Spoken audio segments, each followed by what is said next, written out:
Durante siglos, las mujeres fueron médicas sin título, excluidas de los libros y la ciencia oficial.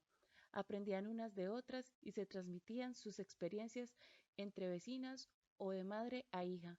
La gente del pueblo las llamaba mujeres sabias, aunque para las autoridades eran brujas o charlatanas.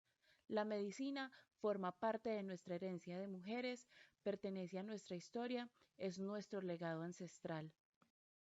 Durante el siglo XV y XVII, más de 500.000 personas fueron declaradas culpables de brujería y quemadas en la hoguera por toda Europa, por crímenes como pactos con el diablo, volar en escobas, reunión en aquelarres, adoración al diablo, besar al diablo debajo de la boca o la cola, matar vacas, destruir cosechas, robar y comer niños.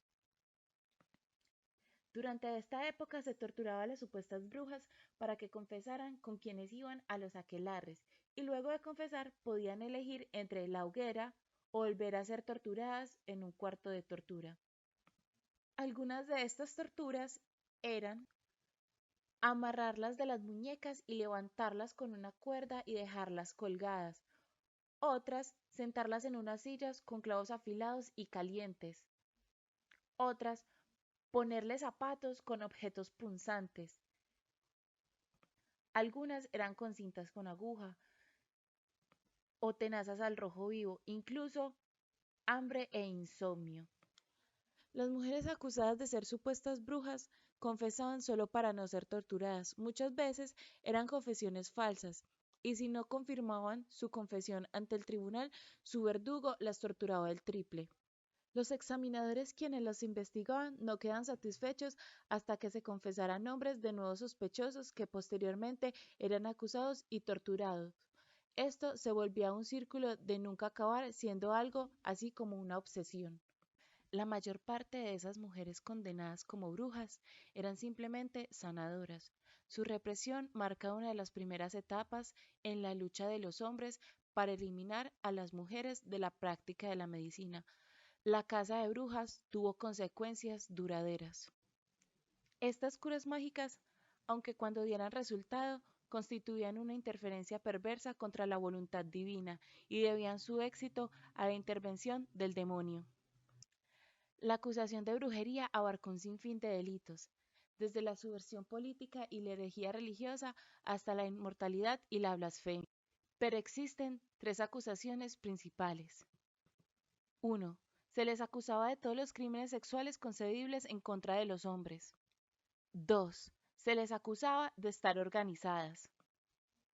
3. Que tenían poderes mágicos sobre la salud, que podían provocar el mal, pero también que tenían la capacidad de curar. La caza de brujas abarcó más de 4 siglos, desde el siglo XIV al siglo XVII. Adoptó diversas formas según el momento y el lugar, pero sin perder su característica esencial, la campana de terror, desencadenada por la clase dominante y dirigida contra la población campesina de sexo femenino. En el siglo XIII, anterior al inicio de la caza de brujas, la medicina comenzó a afianzarse en Europa como ciencia laica y también como profesión. Las brujas llegaron a tener amplios conocimientos sobre los huesos y los músculos del cuerpo, sobre hierbas y drogas, mientras que los médicos continuaban basando sus diagnósticos en la astrología y los alquimistas seguían intentando transformar el plomo en oro. La casa de brujas no eliminó a las sanadoras, pero las marcó para siempre con el estigma de superchería y la posible perversidad. Llegaron a estar tan desacreditadas entre las nacientes clases médicas que entre el siglo XVII y XVIII los médicos pudieron empezar a invitar al último bastión de las sanadoras a la obstetricia. A finales del siglo XIV, la campaña de los médicos profesionales contra las sanadoras urbanas instruidas había conseguido su propósito en toda Europa. Los médicos varones habían conquistado un absoluto monopolio sobre la práctica de la medicina entre las clases superiores. Había llegado el momento de dedicar toda la atención a la eliminación de la gran masa de sanadoras a las que llamaban brujas.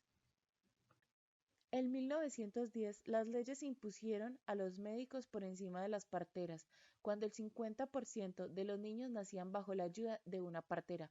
Por otro lado, en 1912, John Hopkins evidencia por medio de un estudio que los médicos eran igual o más incompetentes que las parteras, ya que usaban técnicas de cirugía perjudiciales para la mamá y para el recién nacido.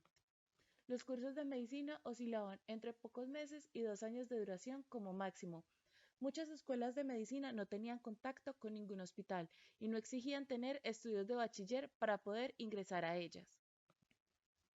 Mientras que en Europa Occidental los médicos con título universitario contaban ya con varios siglos de monopolio sobre los derechos a curar, en los Estados Unidos, la práctica médica está abierta tradicionalmente a toda aquella o aquel que demostrara capacidades para curar a los enfermos sin discriminación de estudios formales, raza o sexo.